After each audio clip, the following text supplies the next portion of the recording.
जय श्री ओम नमः सिद्धेश्वर। जय श्री ओम नमः सिद्धेश्वर। नमो अनंताय, नमो सिद्धाय, नमो आयर्याय, नमो वज्राय, नमो योगे सर्वसाहुं।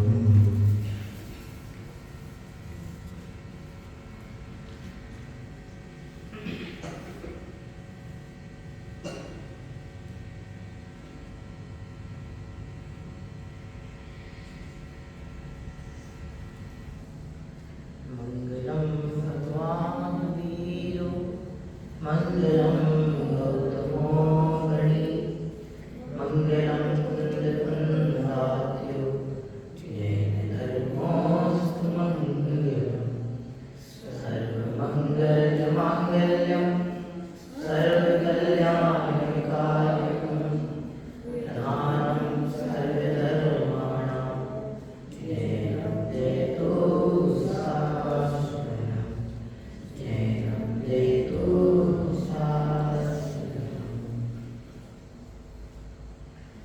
तीन गुण में सार, वीतराग विज्ञानता, शिव स्वरूप शिवता, नमो योग समाहिके। पंच प्रवेश भगवान की जय हो। अहिंसा परमो धर्म की जय हो।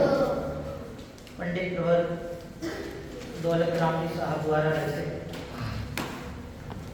ग्रंथ श्री शहडाला जी हमारे समक्ष विराजमान है। शहडाला जी की प्रथम धार के आधार पर अपना सायंकालीन द्वितीय कक्षा का क्रम स्वाध्याय का क्रम चल रहा है। यह प्रथम धार अब अपने समापन की ओर है। धार का समापन तो हो जाएगा और धीरे धीरे पढ़ते जाएंगे तो छठों धारों का भी समापन हो जाएगा। किंतु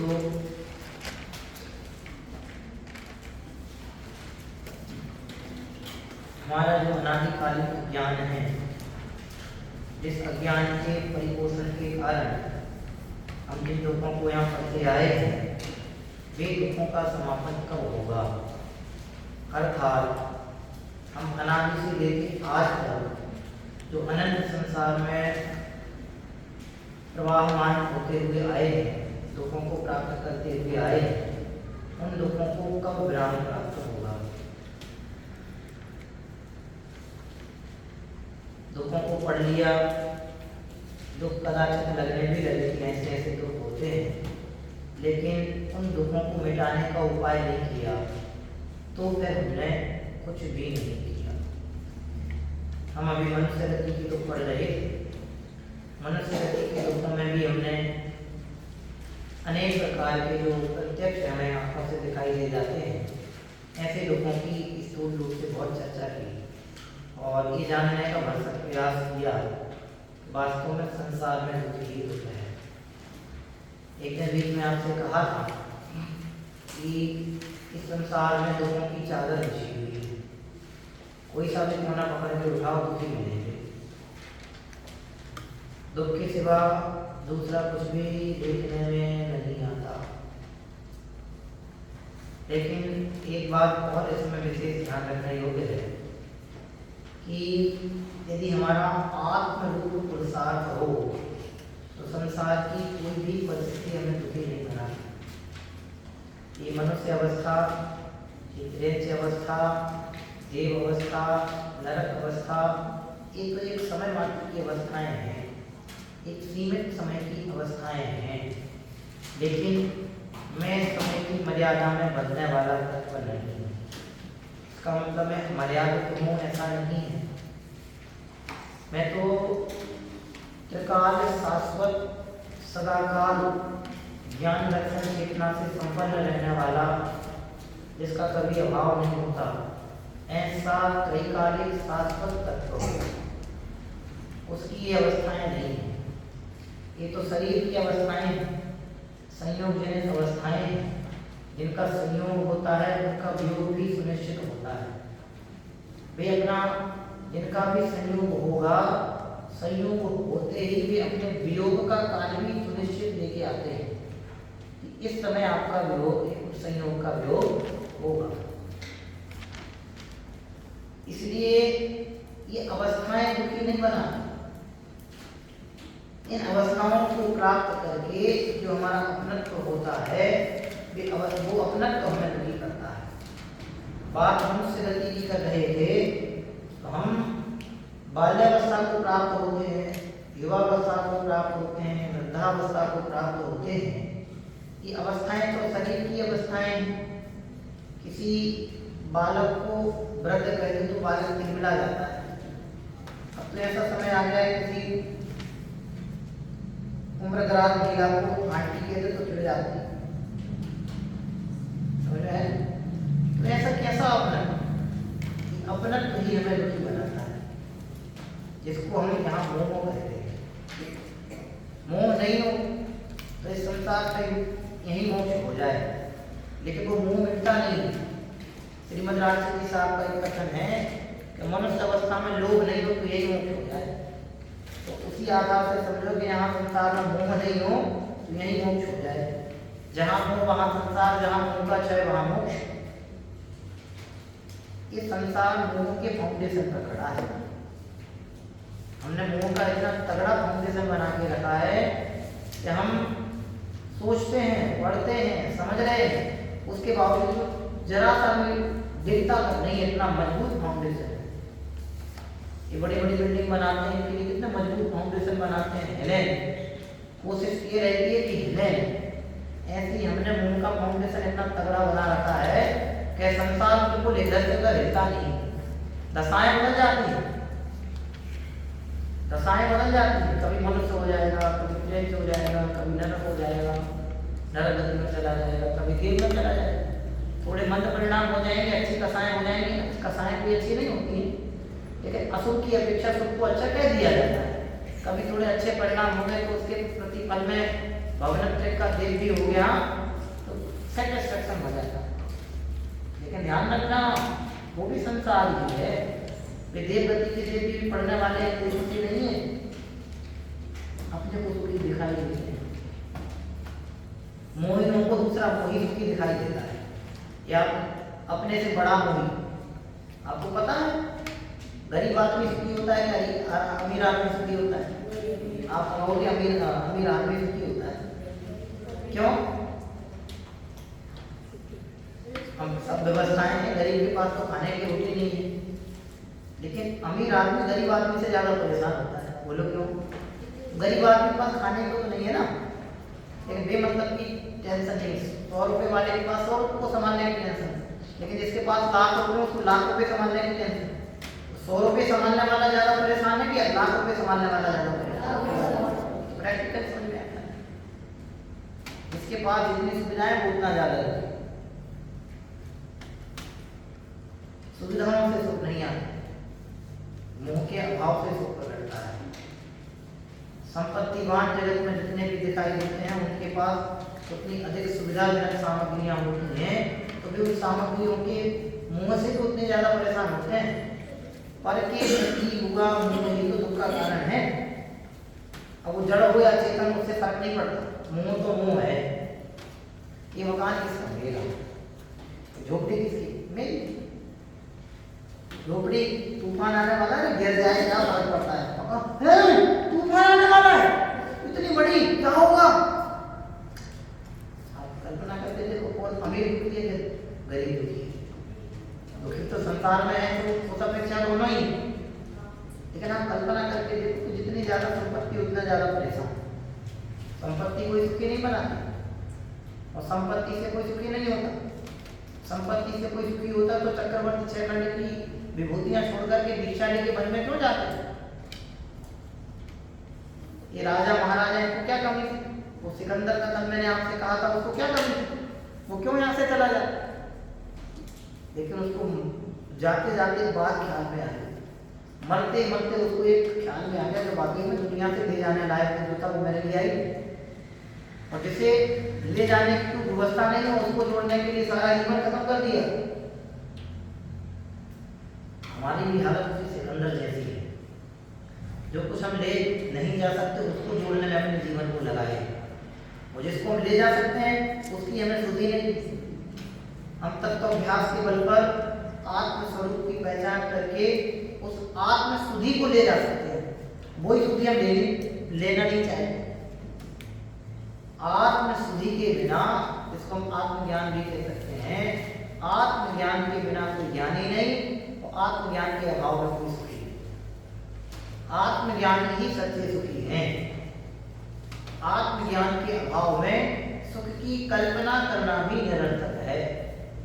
ये गतियों के दुख पढ़ के इस चीज की प्रेरणा प्राप्त करने के लिए कि ये नाना प्रकार की अवस्थाएं हमने प्राप्त की, और इन अवस्थाओं में हमने आत्मज्ञान नहीं किया, आत्मस्वरूप की परख नहीं की, मैं कौन हूँ इसका परिचय मैंने प्राप्त नहीं किया, तो मैं दुखी ही हुआ।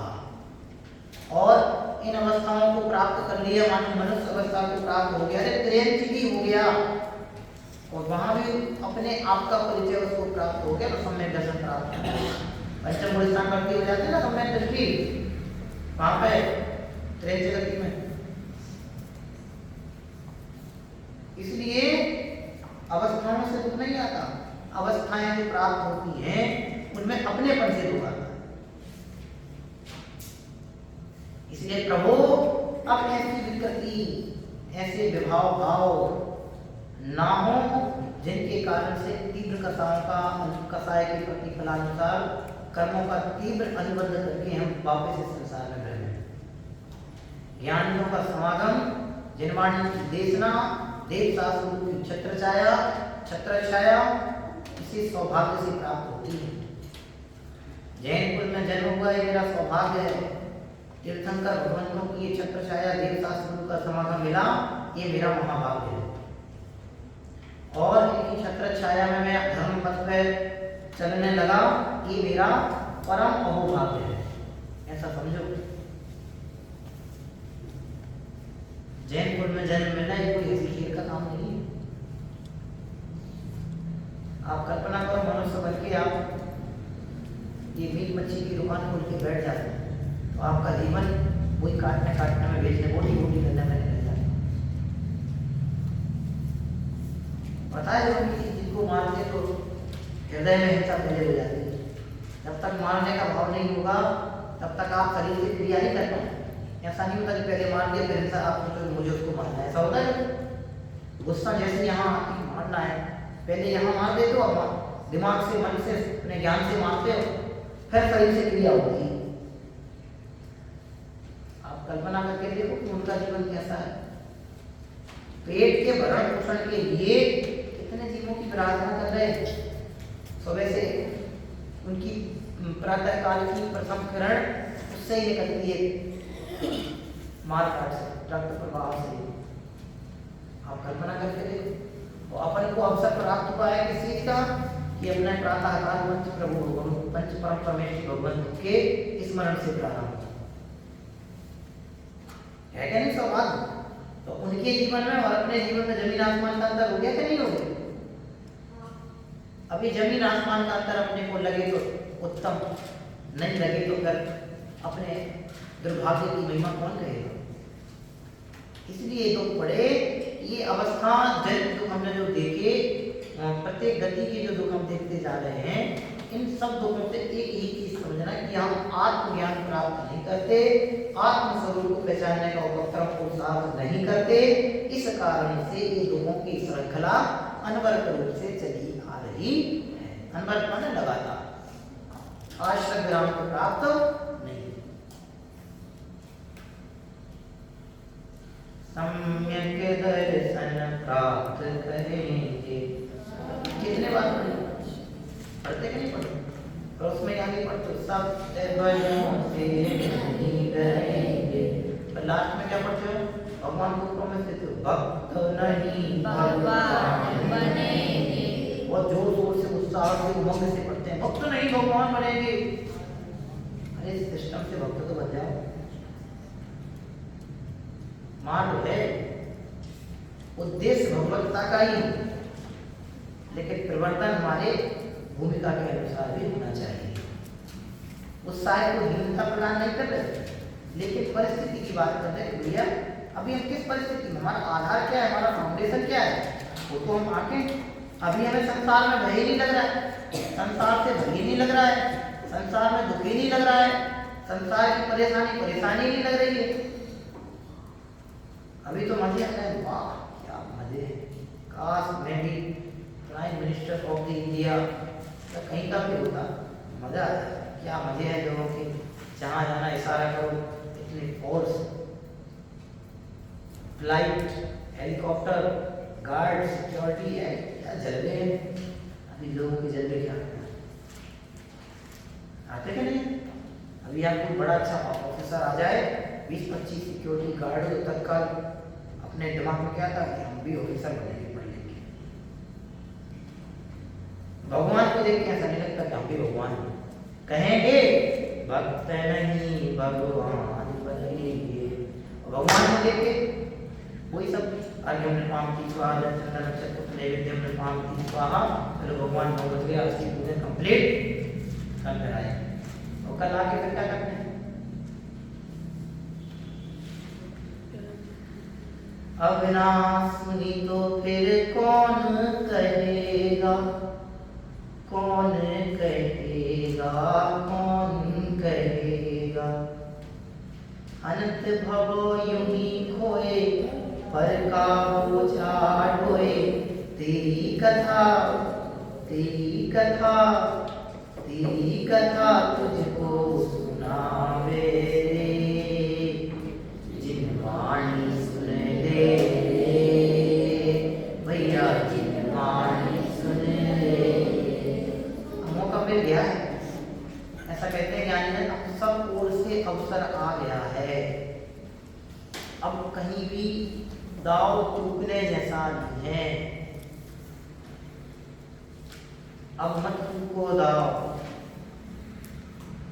यह अवसर फिर मिलन कठिन है, काल वृथा। इसलिए बेटे उम्र छोटी है, ज्ञान छोटा नहीं। क्या कहा, उम्र छोटी है, ज्ञान छोटा नहीं, ज्ञान छोटा नहीं होता। इसलिए ज्ञान का सदुपयोग अपने हो, ये ज्ञान का सदुपयोग हो गया तो कोई भी परिस्थिति आपको किसी भी परिस्थिति में दुखी नहीं कर पाएगी। ये मनुष्य गति के दुख पड़ रहे, कितना कहें कुछ कहते जाओ तो फिर दिमाग में बहुत सारी चीजें आ जाए। कल भी इतने सारे जगह के बताए, डिसीजन क्रिएट हो जाते हैं कि देखो तो कैसी कैसी परिस्थिति देखने में आ। अभी यही की घटना है, कहीं सामने से ब्रिज से गाड़ी जा रही थी, ऊपर से गिरी धड़ाम, नीचे जाने वाले मिले तो अब नीचे वालों ने कल्पना तक नहीं होगी कि होगी हमारे ऊपर मौत बरसेगी। पानी बरसता तो सुना है, मौत बरसते सुन, मनुष्य मनुष्य के दुश्मन। हिंदुस्तान पाकिस्तान चलता, मनुष्य मनुष्य के दुश्मन बने बैठे, जान के प्यासे। यूक्रेन और रूस का चला, यूक्रेन और रूस का चला, कितना भयंकर, कितने लोग बेमौत मारे। बेमौत कुछ होता नहीं, लेकिन ऐसी आकस्मिक अचानक हुई मौतों को बेमौत कह दिया जाता है। तो ऐसे बेमौत मारे, आप कल्पना तो करो, सोचा तक नहीं होगा लोगों ने, आराम से सो रहे, वहां से बमबारी हो गई, सोते सोते परमानेंट सो गए। ये दुख ही तो है क्या नहीं?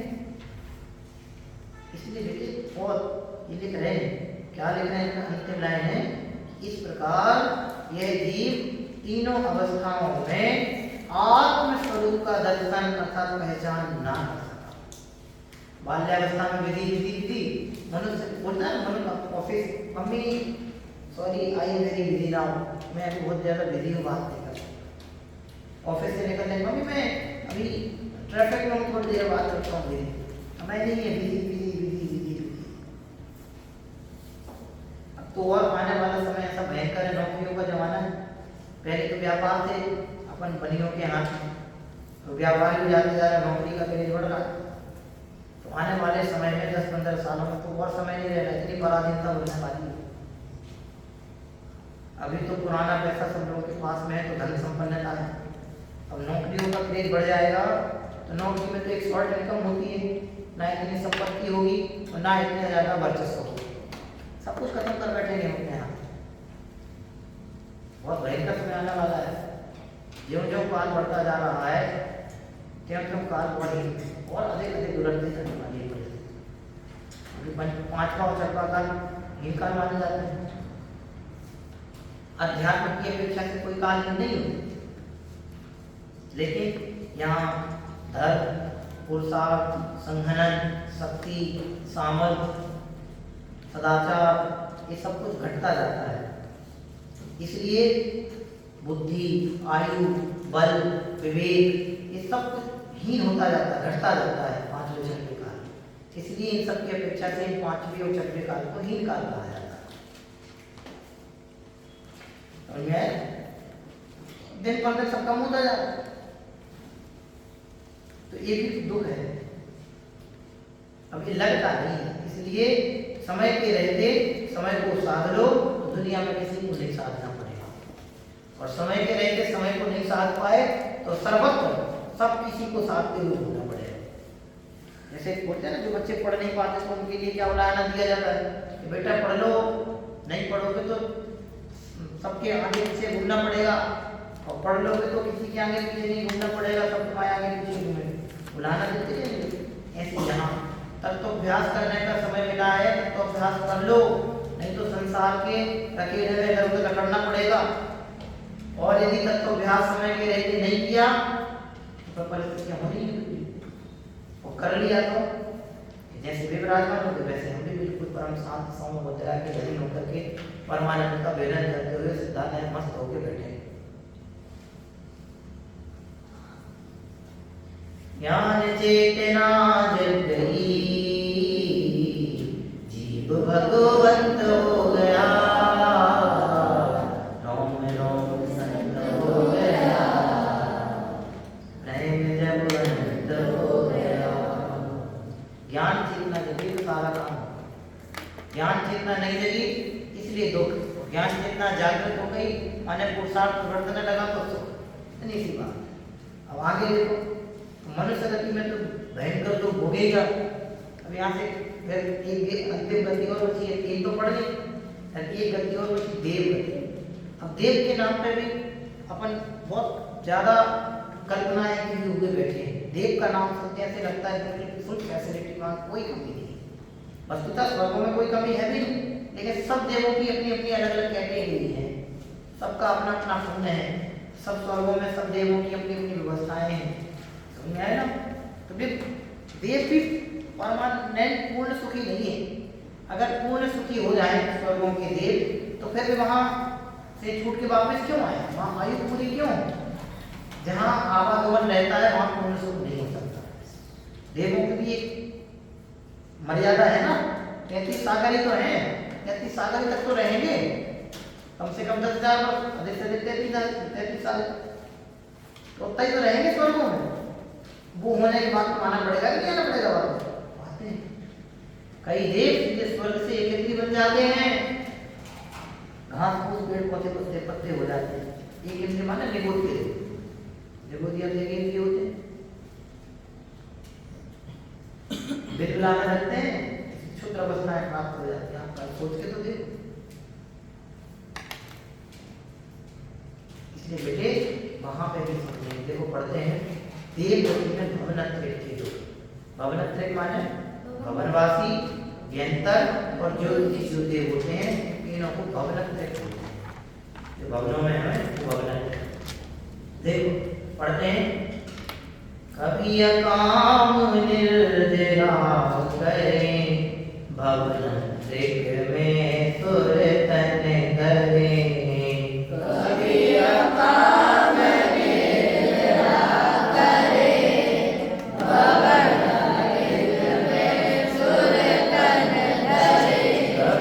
काम निर्जरा करें, भवनत्रिक में सुर तन धरें। कभी काम निर्जरा करें,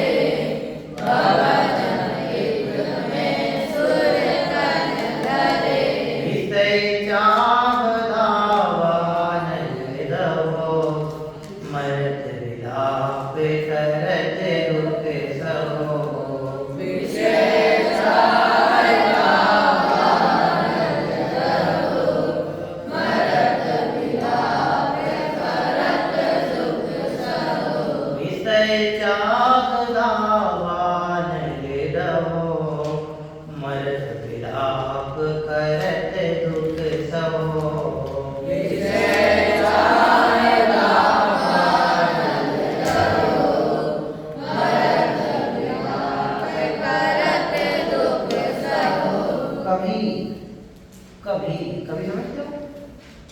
कभी किसी विशेष अवसर पर, हर बार नहीं। हम आपसे पूछे तो होता है, कभी कभी होता है, पर हमेशा नहीं होता है। ऐसे कभी कभी अकाम निर्जरा करे। अकाम, काम मतलब काम माने नहीं, काम माने चाह, काम माने नहीं। बिना चाहे जो निर्जरा होती है उसको अकाम निर्जरा कहते हैं। एक बात। दूसरी बात, सहन करने की शक्ति नहीं होने पर भी सहन करना। सहन करने की शक्ति नहीं होने पर भी सहन करना, वो होती है अकाम निर्जरा। देखो क्या लिखा है, कभी अकाम निर्जरा। जब कभी अकाम निर्जरा करे करता है तो उसके प्रतिफल में क्या होता है, भवनत्रिक यानी भवनवासी, व्यंतर और ज्योतिष, इन तीनों में क्या सुर तन धरे। सुर माने देव, तन माने शरीर, धरे माने धारण करता है। जब कभी अकाम निर्जरा करता है तो अकाम निर्जरा के प्रतिफल में क्या होता है कि भवनत्रिक में सुंदर को धारण करता है। अकाम निर्जरा से क्या पता चलता है, कर्म के उदय के अनुसार जीव विकार नहीं करता। तो लिखा है कर्म के उदय के अनुसार ये जीव विकार नहीं करता, किंतु चाहे जैसा कर्म का उदय होने पर भी जीव स्वयं पुरुषार्थ कर सकता है। उसमें पढ़, सहन करने की शक्ति नहीं होने पर भी सहन करता है। अब कर्म का उदय किसी विशेष प्रकार का है, ताकत तो नहीं है सहन करने, चाह भी नहीं रहा है, लेकिन अभी कर्म उदय में आए तो सहन कर रहा है। तो उससे जो पूर्वबद्ध कर्म में धीरे धीरे गिरते जा रहे हैं, कर्म कह तो रहे ना, तो उसके अनुसार तो उसके जो मंद परिणाम हो रहे हैं, और मंद परिणामों के कारण जो शुभ भाव हो रहे हैं, शुभ भावों के प्रतिफल में जो अच्छे कर्म बन जाते हैं, शुभ बंध हो जाता है, तो उस शुभ बंध के प्रतिफल में इसको देवगति की प्राप्ति हो जाती है। और ये भवनत्रिक में ये जीव स्वतः यानी देव का देवगति के शरीर को प्राप्त हो जाता है, शरीर को धारण कर लेता है। इसलिए जैसा स्वर तन धारण है भवनत्रिक में, भवनवासी व्यंतर ज्योतिष में, ज्योतिष देवों में सुर तन देवों के शरीर को धरे धारण कर लेगा। फिर अब शरीर तो प्राप्त हो गया, अब तुम आत्मा के क्या दिक्कत, लेकिन आगे क्या ले जाए, विषय चाह अभी तो प्राप्त हो गई, अच्छे परिणाम हुए, काम निर्जरा के प्रतिफल में देवत्व की उपलब्धि हो गई। उपलब्धि मात्र सुख नहीं है। अब देखो देवों के दुख कैसे हैं, विषय चाह दावान ले दो। दावन भयंकर आग,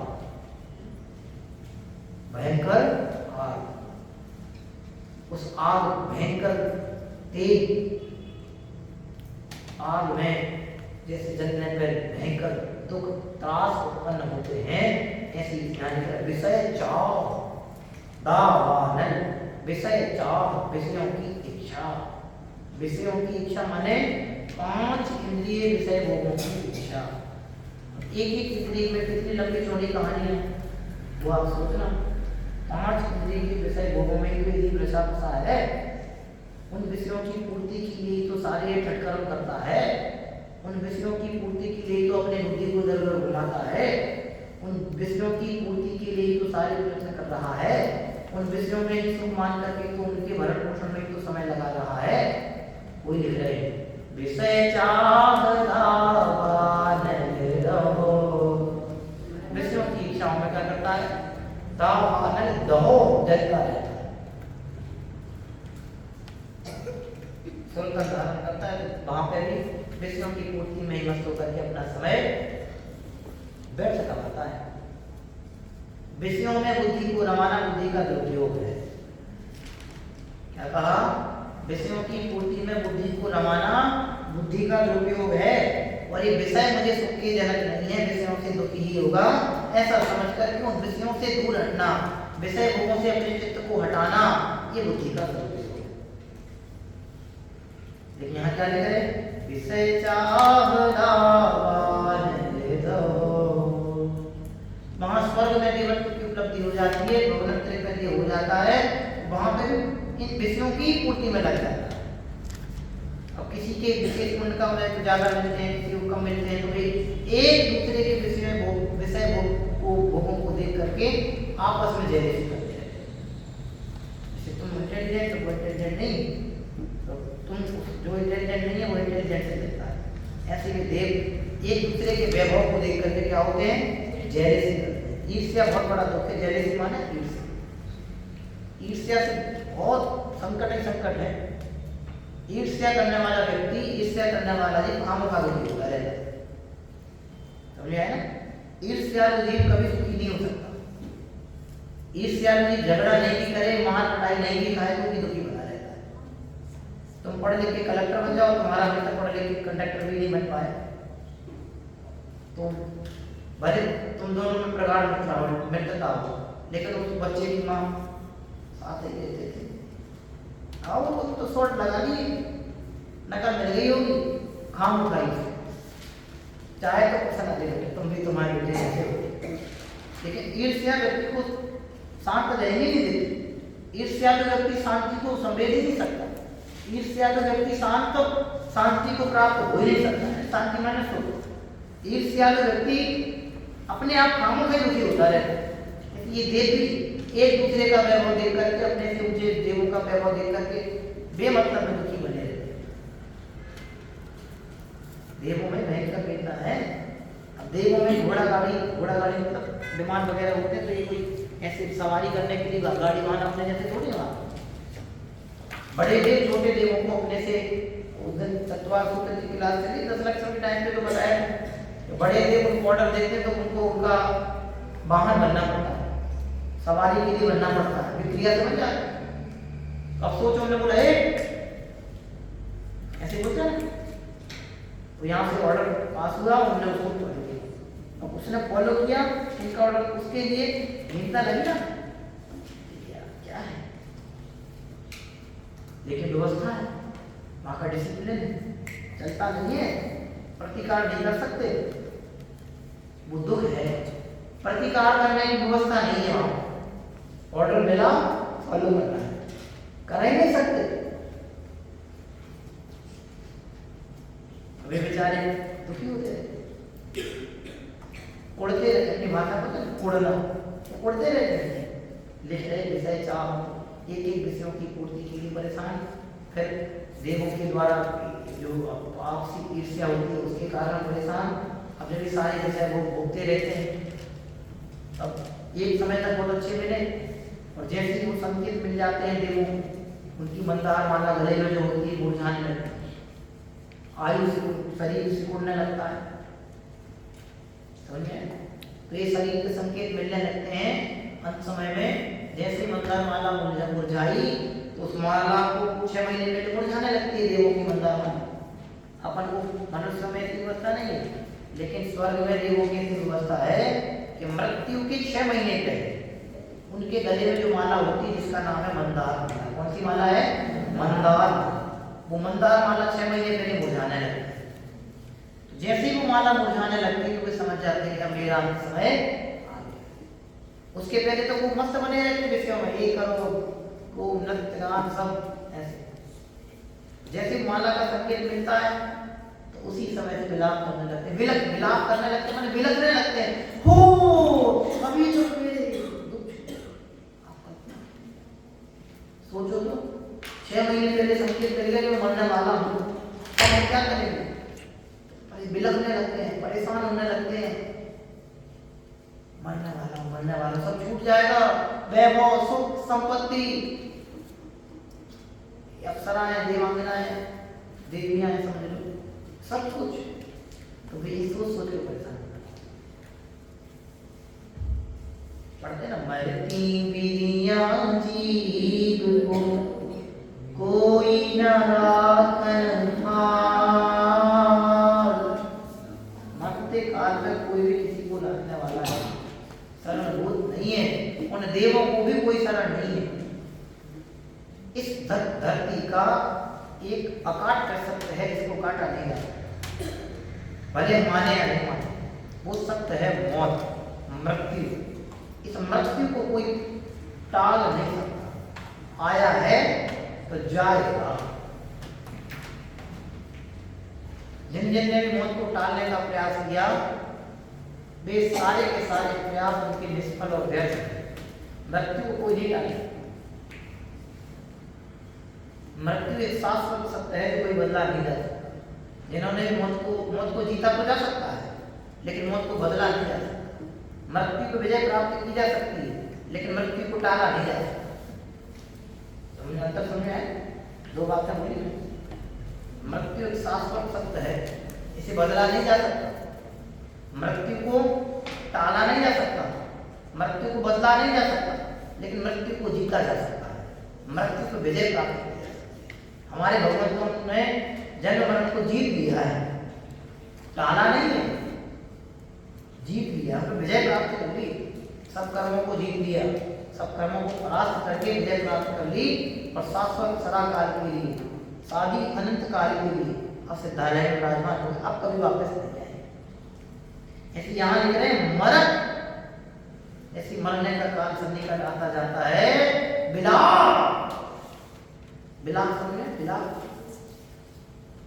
आपने देखा जब पुत्री का विवाह होता है, जब विलाप होने लगती है तो पुत्री माता पिता से लिपट लिपट के क्रंदन करती है। अभी पंचम काल की छोड़ दो, पंचम काल की मतलब अभी मॉडर्न, वे तो हाँ है, बाद में आएंगे 2 दिन बाद, मम्मी क्यों रो रही हो?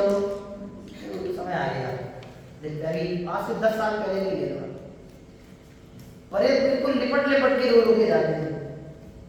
देखने वाले देखते थे चल क्या रहा है, बिला चलने के हो गया कि बेहोश हो जाती थी लड़कियां। बिला बिला मुझे तो बिला बताना, बिला भयंकर दो समझे?